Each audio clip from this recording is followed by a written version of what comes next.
What made you decide to become a doctor? That was in the first place a merely opportunistic choice. I really, originally, I wanted to be an archaeologist, Assyriology, Egyptology, or something of the sort. I hadn't the money. The study was too expensive. So my second love then belonged to nature, particularly zoology. And when I began my studies, I inscribed in the so-called philosophical faculty 2, that means natural sciences. But then I soon saw that the career that was before me would make a schoolmaster of me. I never thought I had any chance to get any further because we had no money at all. And then I saw that didn't suit my expectations, you know. I didn't want to become a schoolmaster. Teaching was not just what I was looking for. And so I remember that my grandfather has been a doctor, and I knew that when I was studying medicine, I had a chance to study natural science and to become a doctor, and a doctor can develop, you see. He can have a practice, he can choose his scientific interests more or less. At all events, I would have more chance than being a schoolmaster. Also, the idea of doing something useful with human beings appealed to me. And did you, when you decided to become a doctor, have difficulty in getting the training at school and in passing the exams? I particularly had a difficulty with certain teachers that didn't believe that I could write a decent thesis. I remember one case where the teacher had the habit to discuss the papers written by the pupils, and he took the best first, and he went through the whole number of the pupils, and I didn't appear, and I was badly troubled over it, and I thought, well, it is impossible that my thesis can be that bad.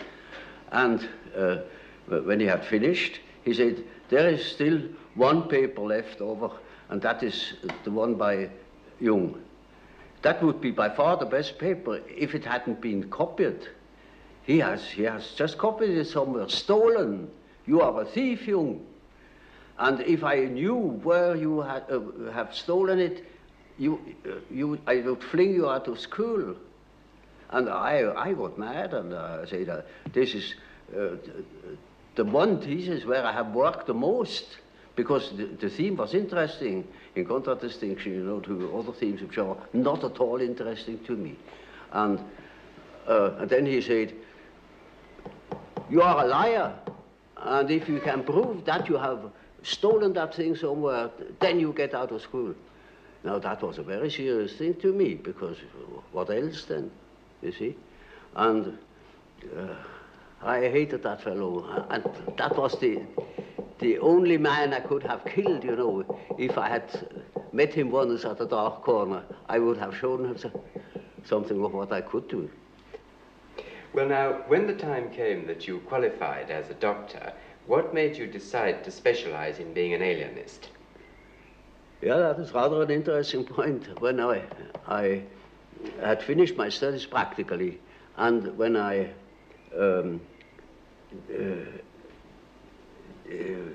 didn't know what I really wanted to do, I had a big chance to follow one of my professors.